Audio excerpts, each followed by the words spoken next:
They sent me to Silverwood to be forgotten, a disgraced cop with a past I couldn't outrun. I thought my story was over. Then under a frozen bridge, I found a dog with secrets as dark as my own. He was supposed to be the one I rescued, but the truth is, he's the one who rescued me. And what the men who abandoned him never knew is that this dog remembers everything. Stay with me, and I'll show you the truth they tried to bury beneath the snow. They sent me to Silverwood to be forgotten, a disgraced cop with a past I couldn't outrun. I thought my story was over. Then under a frozen bridge, I found a dog with secrets as dark as my own. He was supposed to be the one I rescued, but the truth is, he's the one who rescued me. And what the men who abandoned him never knew is that this dog remembers everything. Stay with me, and I'll show you the truth they tried to bury beneath the snow. Before the dog, there was just the silence. It was a special kind of quiet you only find in places like Silverwood, Colorado, a heavy, suffocating silence that gets into your bones. The locals probably called it peace. To me, it was the sound of a closing door. The mountains weren't majestic, they were walls. The endless snow wasn't beautiful. It was a clean, white sheet thrown over a crime scene. My crime scene. Every morning I'd wake up in a small rented cabin that smelled of pine and loneliness. I'd make coffee, black and bitter, and stare out the window at a world that felt entirely indifferent. Out there, I was Officer Alex Renner, a new face, a quiet man keeping the peace. But inside these four walls, I was just a ghost haunted by the neon lights and screaming sirens of Denver. Haunted by a choice I made, a line I crossed because I thought it was the right thing to do. The commendations on my wall were eventually replaced by a single damning mark on my file: disciplinary reassignment. It was a polite way of saying exile. They don't tell you that when you blow the whistle on one of your own, even if he's dirty, you become the enemy. You become the problem. So they sent me here, to the top of the world, where my voice couldn't echo anymore. My days fell into a numb, predictable rhythm. Wake up, drink coffee, put on the badge that now felt too heavy for my shirt, patrol roads that led nowhere, go home, try to sleep without dreaming, repeat. I was a machine going through the motions. The town was small, the people were decent, the crime was mostly teenagers being reckless, and the occasional dispute over property lines. It was a slow, creeping form of purgatory. I was paying my penance, not for the crime I exposed, but for the sin of breaking the code. My partner, my real partner, was the ghost of my guilt. It rode shotgun in my cruiser on every patrol.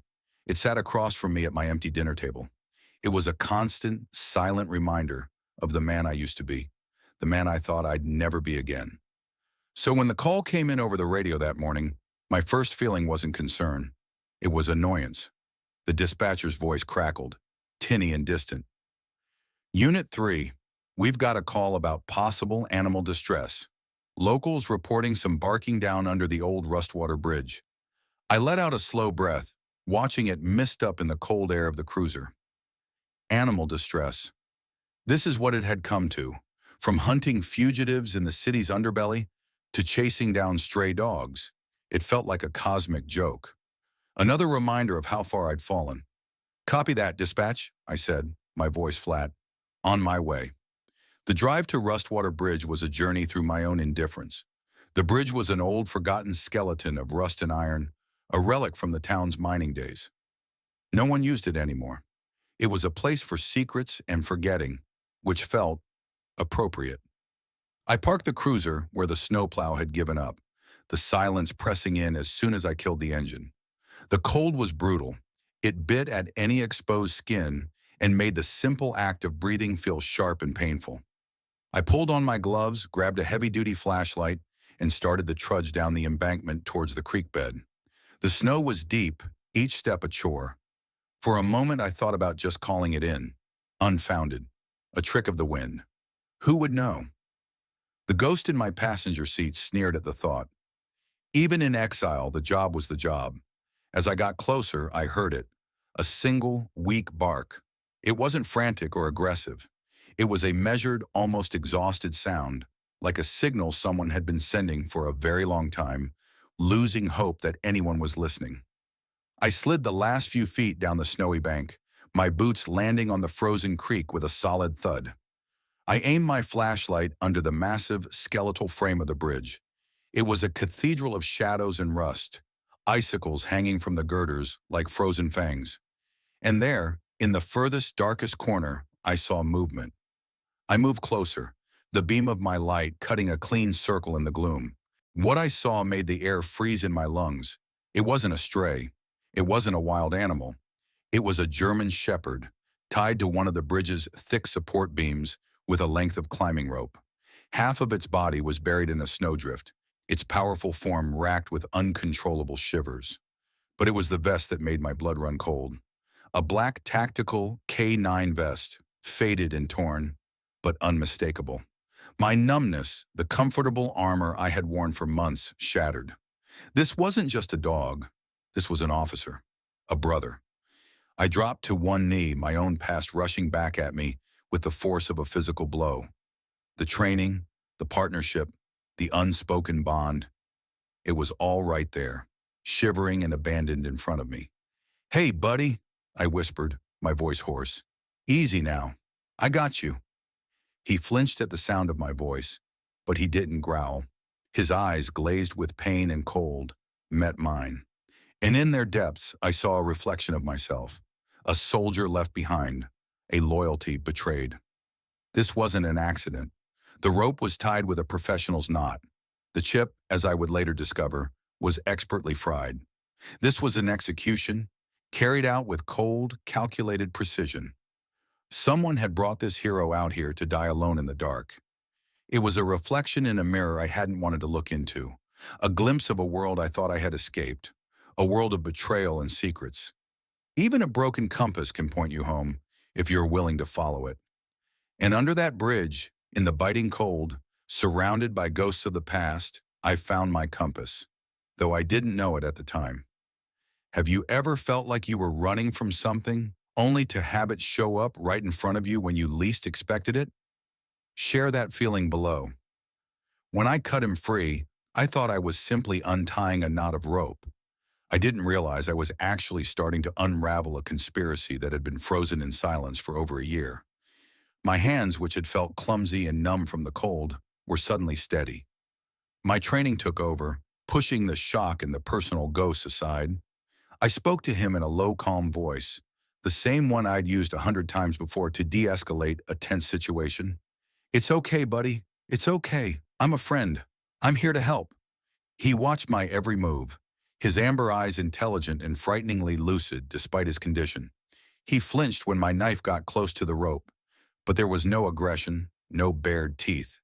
There was only a quiet, weary acceptance. This dog knew uniforms. He knew the difference between a threat and a rescue. The final strand of the thick climbing rope parted with a soft snap, and the release of tension was immediate. The dog's legs, which had been holding him up through sheer will, finally gave out. He slumped sideways, and I caught him, his full weight collapsing against my chest. For a moment we stayed like that, me kneeling in the snow, holding this powerful, broken animal. He was heavy, a dead weight of exhaustion and surrendered trust. I could feel the violent tremors running through his body, the desperate fight for warmth. Without a second thought, I shrugged off my own heavy winter coat and wrapped it around him. The cold hit my own body instantly, a sharp, unwelcome shock, but it didn't matter. I looked at the raw, bloody ligature mark on his leg, at the ice matted in his beautiful fur, and a cold, hard anger began to burn away the fog of my own self-pity. This was a crime, a despicable, cowardly crime. As I prepared to lift him, the beam of my flashlight caught something in the snow just beyond the bridge support. Tire tracks. They weren't from a passenger car or a pickup. They were deep, wide, and industrial. The kind you'd see on a heavy-duty transport or a box truck. They were a few days old, partially covered by the fresh snowfall, but they were clear enough. They led from the service road, stopped here in this secluded, forgotten place, and then led away again, disappearing back into the woods. My gut tightened. You don't bring a box truck to abandon a dog. You bring it for cargo.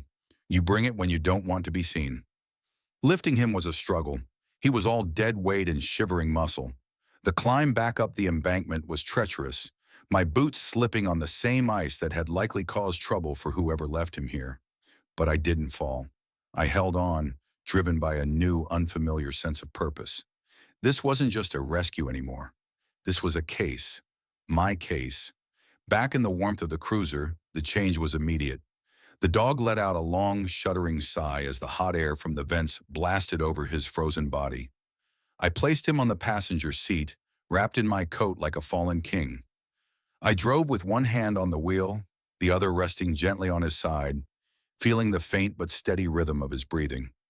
And for the first time in months, I started to talk. Not to dispatch, not to myself, but to him. "You've been through it, haven't you, soldier?" I murmured, my voice quiet in the hum of the engine. "They left you out in the cold, too. Thought if they tied you up where no one would ever look, the problem would just disappear." I glanced at his still form, at the old silvery scars that mapped his muzzle, and the fresh, raw wound on his leg. I know a little something about that. Being put somewhere to be forgotten. The words just came, a confession to a silent, furry priest.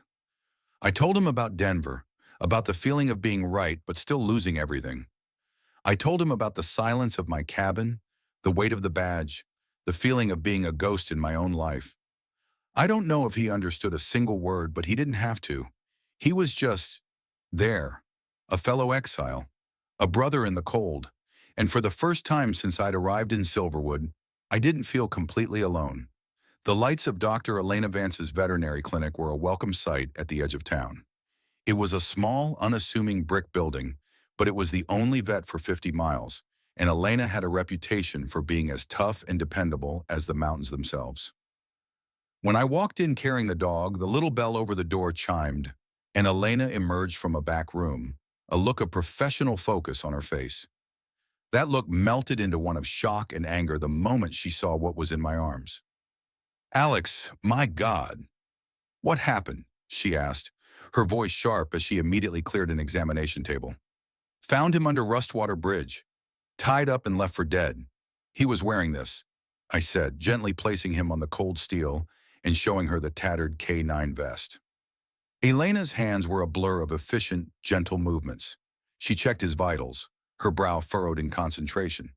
"Severe hypothermia, dehydration, rope burns. He's a fighter, this one. He should already be gone." She worked quickly, administering fluids, cleaning the wound on his leg. I stood back, feeling useless, just watching this incredible woman work to save the life someone else had thrown away. "Can you scan for a chip?" I asked, my voice tight. "Whoever he is, he's a police dog. He has to be registered." "On it," she said, grabbing a handheld scanner. She ran it over his neck. A single short beep. Nothing. She frowned and tried again, repositioning the device. Another short beep. Silence. "What is it?" I asked, stepping closer. Elna looked up at me, her warm eyes now hard as flint. "There's a chip, or at least there was one. The scanner is detecting the implant, but it's not responding. It's completely dead." She tapped the scanner against her palm. "This doesn't just happen.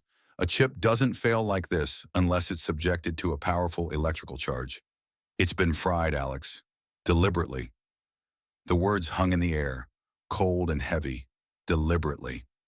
This confirmed the grim suspicion that had been forming since I saw the tire tracks. This was an inside job. Someone with access to the dog, someone with the technical knowledge to destroy a chip, was responsible. "They didn't want him found," I said, the words tasting like ash in my mouth. "They didn't want him identified." Elena's jaw tightened. "Let's see about that." She moved to a computer terminal in the corner, her fingers flying across the keyboard. She wasn't just a small-town vet. I knew she had connections from her previous work with military K9 units. She was running the faded numbers from the vest through a database I couldn't access, a network of whispers and back channels. The screen flickered. She leaned in closer, and then she gasped, her hand flying to her mouth. "What? What did you find?" I demanded. She turned to look at me, her face pale. Her voice was barely a whisper. "His name is Titan.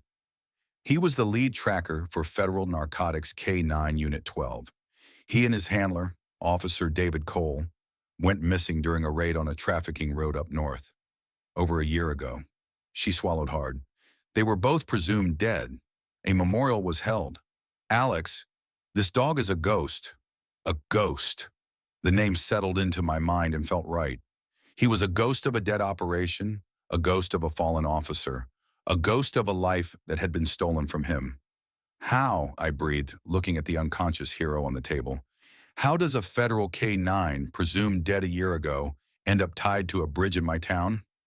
It was a reflection in a mirror I hadn't wanted to look into.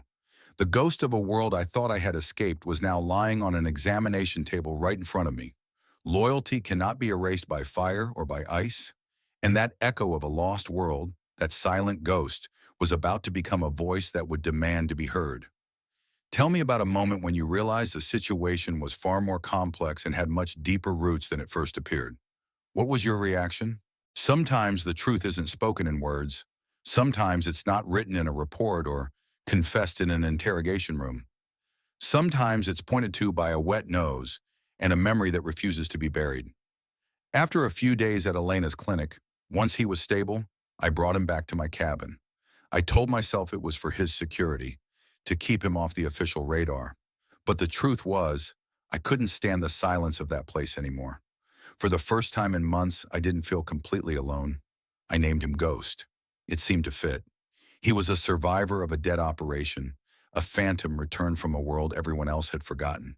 And in many ways, so was I. His recovery was a slow, quiet process. In those first days, he did little more than sleep on the worn rug by the fireplace, his body twitching with dreams I couldn't begin to imagine. I'd watch him, and in his stillness, I saw not a pet, but a professional. Even in sleep, he was on duty. An unfamiliar sound from the woods outside would make his ears swivel in perfect unison without him ever opening his eyes. When he walked, his limp was pronounced, but his movements were efficient and measured, the economy of motion of a highly trained operator. He never begged for food. He never jumped on the furniture. He was a guest in my house, a quiet, respectful presence who seemed to understand boundaries better than most people I knew. He was a constant, living reminder of the world I had come from. A world of discipline, of partnership, of a silent, shared code. Watching him was like watching a part of myself I thought I had lost begin to stir from a long, deep sleep. The pity I had first felt for him began to morph into something else. Respect. A deep, burgeoning admiration for the sheer, stubborn will that was burning inside this animal. He had been broken, betrayed, and left to die. Yet here he was, carrying himself with a quiet dignity that I, in my self-imposed exile, had long since abandoned. The moment that changed everything happened on a Tuesday. The snow had stopped, and a weak, watery sun was trying its best to shine. I had spread a series of old, large-scale topographic maps across the floor of the cabin, trying to get a better feel for the vast, untamed wilderness that was now my jurisdiction. It was a mundane task, something to pass the time. Ghost, who had been dozing by the fire, rose and padded over. I expected him to plop down on the corner of the map, to get in the way like any normal dog would, but he didn't. He stood over the sprawling paper landscape, his head cocked, his amber eyes scanning the intricate lines and faded names. "What do you see, boy?" I asked absently, my finger tracing a logging road near the western edge of the county. He didn't respond. He just stood there, poised and strangely focused. I went back to my work, and a moment later, I felt a gentle but insistent nudge on my hand. It was his nose. He had pushed my finger to a different part of the map. I glanced down. He was pointing to a large, empty-looking area on the eastern border marked in old ink. Blackwood Quarry. "Yeah, that's the old quarry," I said, giving his head a pat. "Nothing out there now. Shut down years ago." I moved my hand back to the western road. He nudged my hand again, harder this time. He pushed it right back to the quarry, and then he let out a single sharp bark. It wasn't a playful sound. It was a bark of command, an urgent, clear signal. A shiver went down my spine. This was strange. I looked at him. He was staring at me, his gaze intense, unwavering. "You want me to look here?" I asked, my voice barely a whisper, pointing at the quarry. "Bark." The sound was sharp, definitive. My heart started to beat a little faster. Was I imagining this? I decided to test it. I moved my finger to another location, a place called Miller's Peak, miles away. I tapped the map. "What about here, Ghost?" Silence. He just stared at my finger, unimpressed. I moved it again, to a lake on the southern side. "Here?" Nothing. My hand trembled slightly as I moved my finger back, slowly across the paper, until it hovered once more over the faded outline of the Blackwood Quarry. Before my finger even touched the map, he barked again. Loud, clear, insistent. I sat back on my heels, the blood roaring in my ears. I looked from the map to the dog and truly saw him for the first time. This wasn't a traumatized animal acting out. This was an intelligent operative, a trained partner, trying to communicate in the only way he knew how. This was testimony. The ghost was speaking. That night I couldn't sleep. The silence of the cabin was gone, replaced by the buzzing of 1,000 questions. The next morning, I dove into the department's digital archives. I searched for anything and everything on Blackwood Quarry. The official story was neat and tidy. The quarry, once a thriving source of granite for the state, had been shut down 8 years prior after a tragic landslide resulted in the deaths of 3 workers. The state had declared the area structurally unstable and listed it as permanently restricted access. Red tape and warning signs everywhere. A closed book. But I kept digging. If you know where to look, even closed books have footnotes. I found them in the county land use archives, buried under years of digital dust. 2 years ago, a formal request had been filed to access the unstable quarry site for an environmental hazard reassessment. The request had been granted, but there were no follow-up reports, no findings, no further documentation. It was a digital dead end. Except for one thing, the name of the inspector who had filed the request, Charles Dempsey. My fingers flew across the keyboard, my old instincts burning away the rust of months of inaction. I ran the name through state employee databases, then national ones. My heart pounded as the results came back. Charles Dempsey, a former environmental inspector for the state of Colorado, had died in a boating accident on Lake Powell. 5 years ago, a dead man had been given official permission to inspect a condemned quarry. Someone had used a ghost to open a locked door. He wasn't just remembering a place, he was remembering a crime. And in his own silent, desperate way, he was asking me, the disgraced cop in exile, to be the one to solve it. Trusting the instinct of a loyal friend, a partner who has proven their worth, is often the shortest path to the truth. But I knew that truth was buried deep, hidden under layers of official lies and dangerous secrets. And I was just about to start digging. Do you believe animals have complex ways of communicating with us that we are only just beginning to understand? Share your thoughts or a personal story below. To catch a ghost, you have to be willing to talk to the people who live in the shadows. You have to be willing to step off the well-lit path and walk into the dark yourself. The discovery of the dead inspector's name being used to access the quarry changed the game. I knew with a certainty that chilled me to the bone that I couldn't touch this through official channels. The conspiracy, whatever it was, had roots deep enough to manipulate government records. If I filed a report, the evidence would disappear. I would be shut down, stonewalled, or worse, transferred to an even more remote circle of hell than Silverwood. The very system I had once sworn to uphold was the one I could no longer trust. The irony was a bitter taste in my mouth. To do my job, I had to break the rules. Again.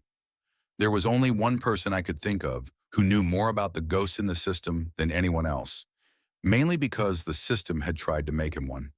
His name was Silas, and he lived in a forgotten collection of trailers and shacks on the west side of town that the locals called Burnt Hollow. It was a place for people who didn't want to be found. The next afternoon, with ghosts sitting quietly in my passenger seat, I drove out there. The air around Burnt Hollow always felt different, thinner, tinged with wood smoke and a lingering sense of defeat. I parked my cruiser at the end of the gravel lane and walked toward the dented Airstream trailer Silas called home. It was anchored to the frozen earth with cinder blocks and wrapped in blue tarps that flapped in the wind like tired, broken wings. Before my knuckles even touched the aluminum door, I heard it. The unmistakable metallic schlick-schlack of a shotgun being cocked on the other side. A dry, gravelly voice cut through the door. "That's close enough, officer. You've got about 3 seconds to give me a damn good reason not to introduce your kneecaps to a spray of buckshot." I didn't flinch. I had expected it. "Easy, Silas. It's Renner. I'm alone. Well, almost." There was a long pause. I could almost picture him on the other side, his one good eye squinting, weighing his paranoia against his curiosity. Finally, I heard the sound of the bolt easing down. The door creaked open an inch. Silas peered out, a wraith in a haze of cigarette smoke. He was gaunt, wiry, with a shaved head and skin like tanned leather stretched too tight over his skull. His left eye was a milky clouded orb, a souvenir from a training exercise gone wrong during his days as a signals intelligence specialist for the feds. They had given him a medal and a medical discharge that felt more like a gag order. "Renner," he grunted. "Didn't figure you for the social call type." His good eye flicked down to Ghost, who stood calmly at my side. Silas froze. The cigarette dangling from his lips stopped moving. His face, a mask of hardened cynicism, shifted. Just a twitch in his jaw, a flicker in his eye. But it was enough. He knew this dog. "Dog looks like hell," he finally muttered, stepping aside to let us in. "He was tied under Rustwater Bridge," I said, stepping into the cramped, surprisingly organized chaos of the trailer. "His name was Titan." Silas closed the door, the cynical mask gone, replaced by a deep, world-weary sadness. "So it's true, then," he said softly, his voice dropping. "They really did lose him after Operation Silent Echo." My heart hammered against my ribs. "You know about that op?" Silas let out a short, bitter laugh. "Know about it? I built the damn data suite they used for it. Encrypted comms, K9 bio-trackers, the works. After the op went sideways after they reported Titan and his handler, KIA, I tried pulling the server logs. I knew something smelled wrong. The signal failure was too clean." He took a long drag from his cigarette. "Next thing I knew, my credentials were wiped, my security clearance was revoked, and a black van from Internal Affairs was parked outside my house. They took everything. Told me my erratic behavior was a security risk. They left me with this tin can in a pension that barely covers the propane." He looked at me, his one good eye sharp and penetrating. "You're digging into Silent Echo. You're not just poking a hornet's nest, son. You're kicking down the door to the bear's cave. I need anything you manage to save before they shut you down," I said, my voice low and steady. Silas stared at me for a long moment, then down at Ghost, who had padded over to the corner and was sniffing at a dusty military-grade hard case. A flicker of an old loyalty seemed to pass through Silas. He gave a low grunt and walked over to a metal desk. He flipped open the case and pulled out a small, rugged SSD drive. "What I have is fragmented," he warned, handing it to me. "Corrupted logs, a few broken video files. It's not much. And a word of advice. You plug this into any official department computer, and suits will be knocking down your door before you can even spell warrant. You're on your own with this." I took the drive. The cold, hard plastic felt heavy with the secrets it held. "Understood." Before I left, Silas knelt down, his creaking joints protesting. He rested a weathered, tattooed hand on Ghost's shoulder. The dog, who had been wary of everyone, leaned into his touch. "I did his initial sensory training," Silas said, his voice softer than I thought possible. "Only dog I ever saw who could map a scent trail in his head like it was a 3D hologram. We used to call him the Compass." He looked up at me. Whatever he saw out there, it was enough for someone to be willing to burn half a federal operation to the ground just to erase it. I nodded. "Then we're going to find out what it was." That night, the cabin felt less like a sanctuary and more like a command center. I didn't use my department-issued laptop. I pulled out my old personal machine, a secure off-grid laptop I kept in a lockbox from my Denver days, a relic from a time I thought was over. Ghost lay at my feet, a warm, breathing presence in the tense silence, his head on his paws but his ears alert, as if he knew exactly what I was doing. I plugged in Silas's drive. A single folder appeared on the screen. SE12 Crash Archive. Inside a collection of fragmented files. I clicked on the first video. Suddenly, my screen was filled with the world from a dog's perspective. It was jarring, chaotic. A low-to-the-ground view, weaving through trees, the camera shaking with the rhythm of a running animal. I could hear the dog's panting, the crunch of snow under its paws, and the faint, distorted voice of a handler giving commands. Easy, Titan. On scent. Good boy. David Cole. It was his voice.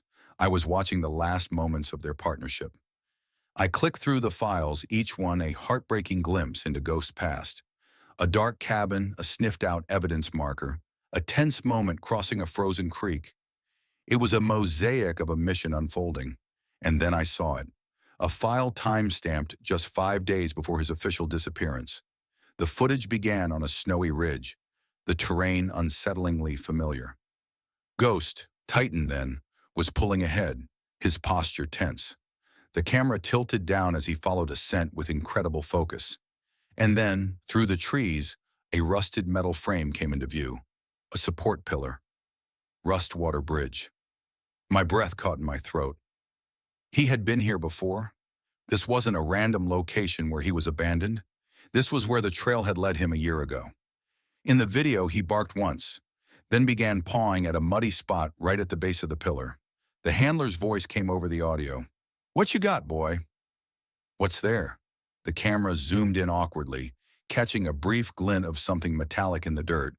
And then, black. The footage cut out. It wasn't a glitch.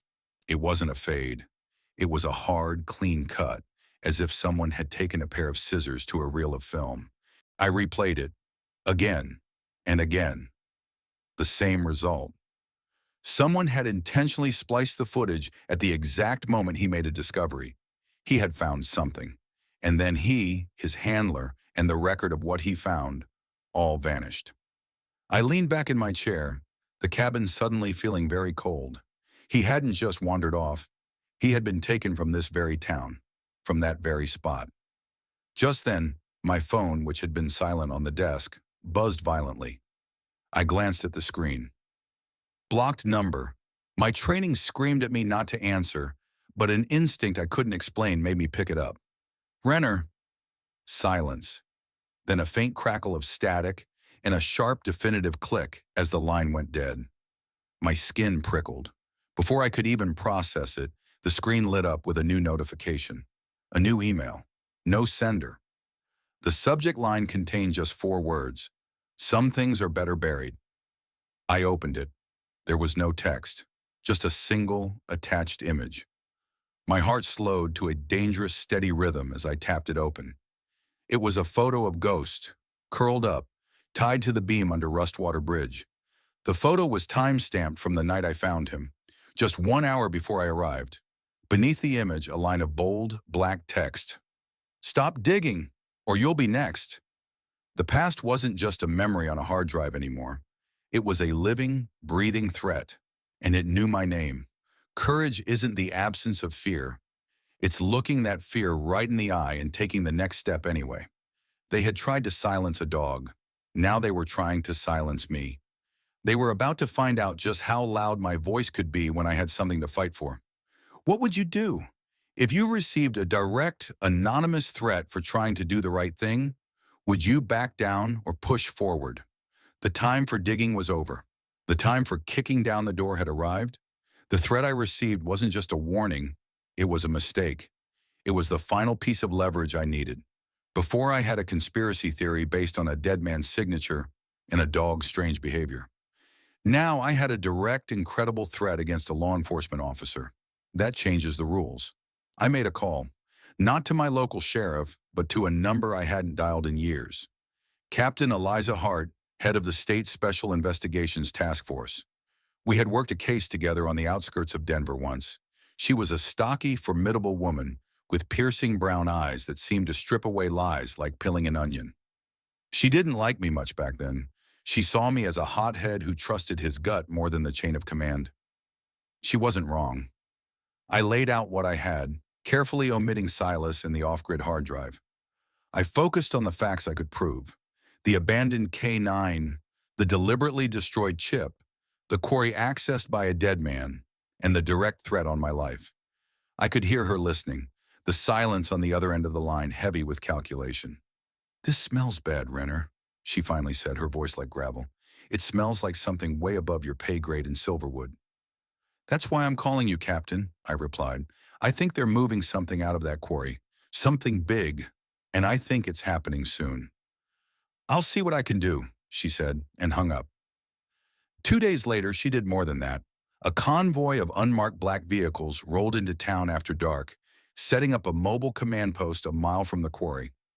The official story was a potential weapons trafficking bust. Only Hart and I knew the real target was a ghost. That night, the air was colder than ever, heavy with the weight of falling snow and unspoken tension. I stood beside the command van, clad in tactical gear that felt both foreign and deeply familiar. The Kevlar vest was a heavy, reassuring weight against my chest.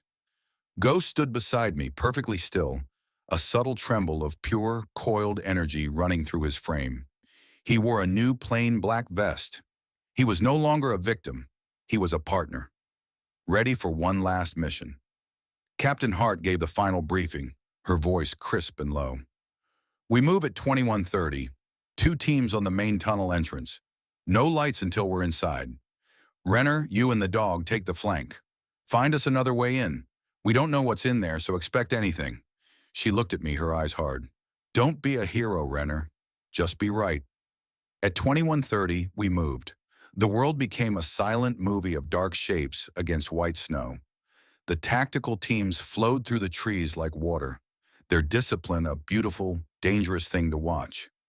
Ghost and I broke off, heading for the high ridge, for the deer path he instinctively knew. He took the lead, his paws making almost no sound, his body low to the ground. He was back in his element, a silent hunter in the dark. We found the camouflage tunnel entrance just as we had before. The air flowing out of it felt stale and dead. There were no guards posted, cocky, or they believed their fortress was impenetrable. We slipped inside, the sounds of the storm instantly muffled by the heavy rock walls, replaced by the faint, electric hum of generators deep within. The tunnel was a long, cold throat leading into the heart of the mountain. Ghost moved with a confidence that settled my own nerves.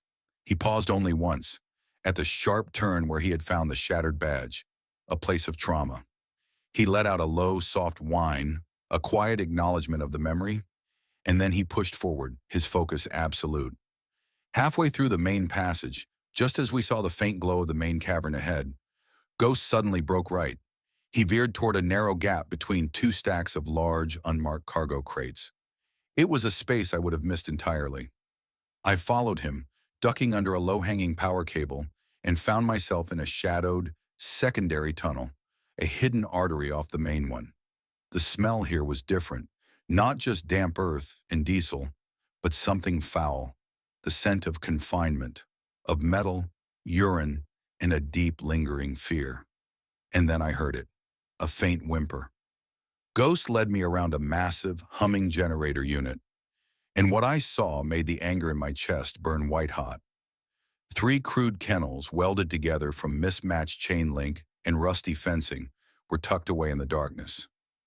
Inside each one was a German shepherd.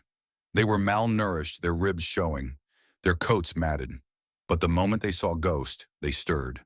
They stood up, shaky on their feet, their eyes glassy but intelligent. They were K9s. More soldiers, forgotten and discarded. I dropped to one knee, my heart aching. "Easy," I whispered. "We've got you." Ghost pressed his nose against the bars of the nearest cage, whining low and soft. One of the dogs inside responded with a weak, raspy bark. It was a conversation of shared suffering, a greeting between survivors. I pulled a pair of bolt cutters from my pack and with 2 sharp snaps broke the heavy padlock on the first cage. I unlatched each one carefully. The dogs emerged slowly, limping, tails tucked. But they came. They recognized a rescue. Just then, a sharp crack, crack, crack of gunfire echoed from the main tunnel. The raid had started. My instincts screamed at me to join the fight, to back up Hart's team. But looking at these 3 broken, hopeful animals, and at the dog who had led me here, I knew I had a different duty. Go with him, I whispered, my voice thick.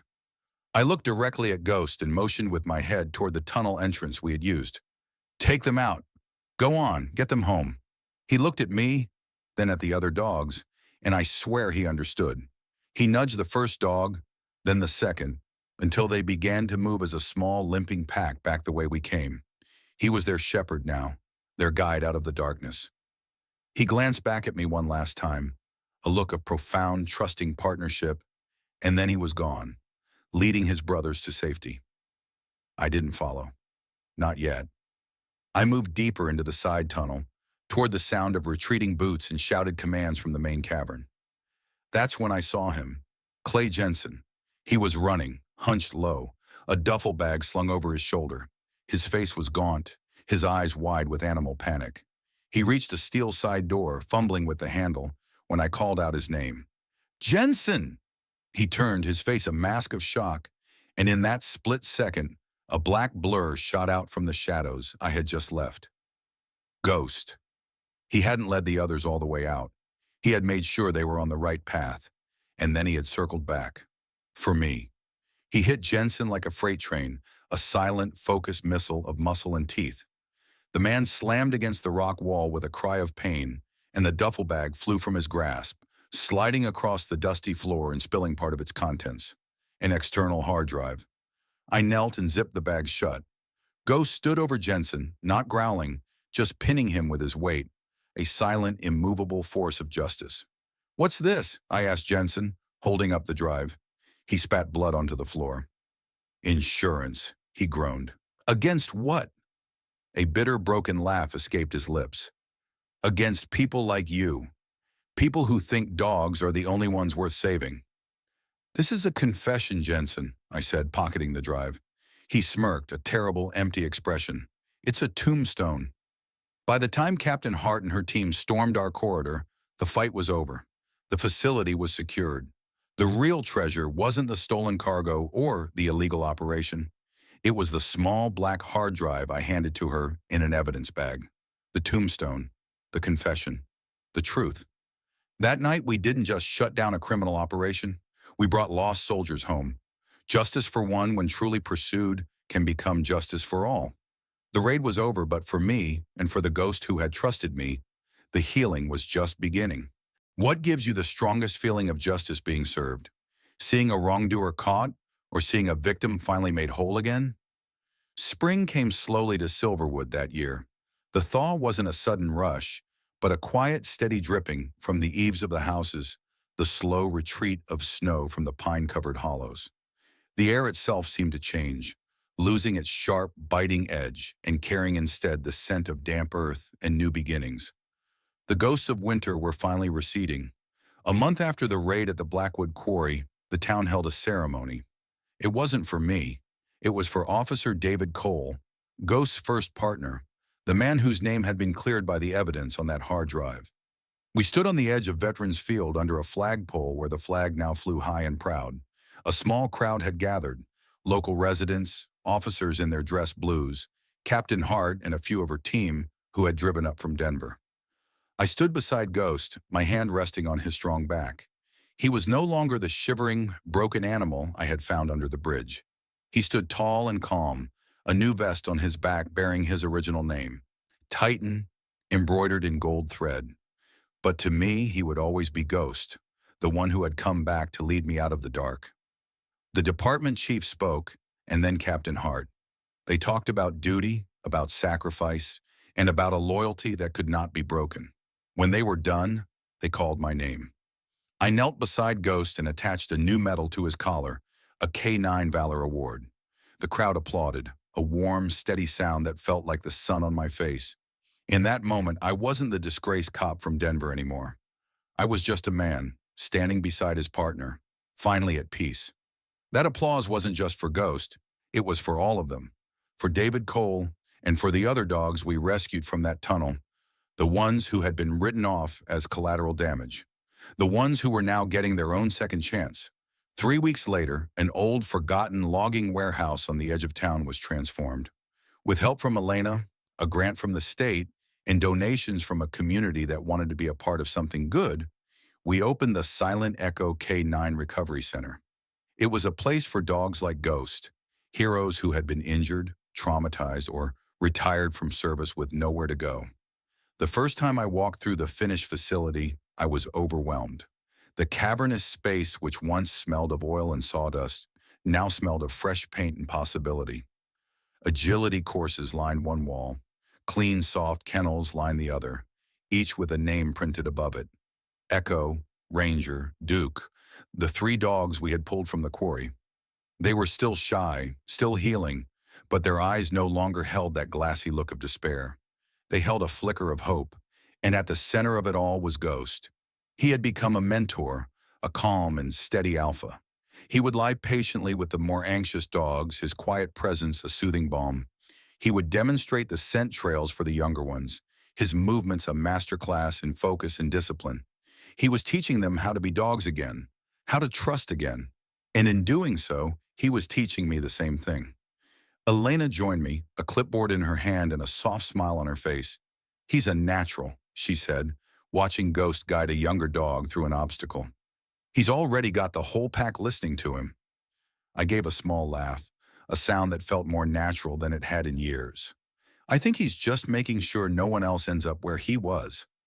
We stood in silence for a moment, just watching this place of healing that had been born from so much pain. "You're good with him, you know," Elena said quietly. "You saved his life." I looked at her, then back at Ghost. "He saved mine first," I said. "I'm just trying to return the favor." She smiled, a real, genuine smile. "I think you already have." Later that evening, back at my cabin, the world was quiet.